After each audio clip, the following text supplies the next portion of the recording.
the Chase Thomas Podcast, for people who have nothing but time to kill.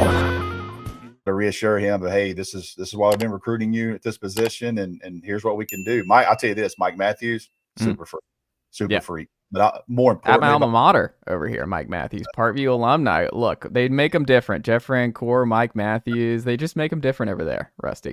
I'm gonna tell you, Mike Matthews is one of the best kids I've ever covered. Like one of the best. Oh man, you talking about fantastic, great family, great kid. I'm talking great kid. This would be one of those that goes to Knoxville, and he will be like the face of your program type kid. I mean, this guy is legit. He's a damn competitor, but he is super polished kid off the field. Comes from a great family. That is an absolute monster get. That was a monster win.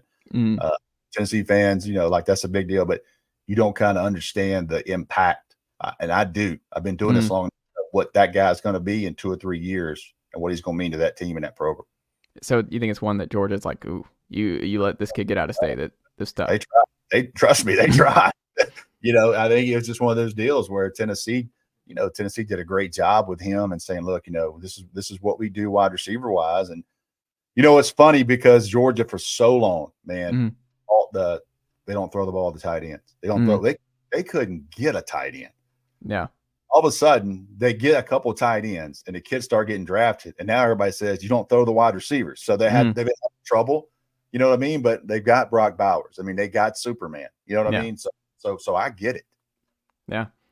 Well, I'm excited. We'll see, because it's just one of those tough offenses for freshmen don't really play in Heupel's scheme, because I think it's a lot of reading. You have to make these adjustments on the fly. These receivers, they have to determine their route when they're out there, and it's how the defense lines up. It's tough. He's smart, man. Yeah. He'll be there. He'll be there in 3 weeks. Yeah. 4 weeks. I mean, you give Mike Matthews 8 months, they better get him ready, because he's a different dude now.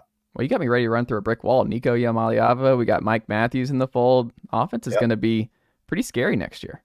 Yeah, I'm interested. I wish they'd play Nico more. I want to see him. Everybody I've talked to about him, out in California, and my good Dad Simmons, everybody kind of raves about him, and you're excited to see the next guy and see what he can do. But I kind of understand where they are right now with Joe and trying to finish this thing off with him. I just think they're just banged up, and they're just trying to get through this season. I think that at this point, they're just like, let's not destroy some comp.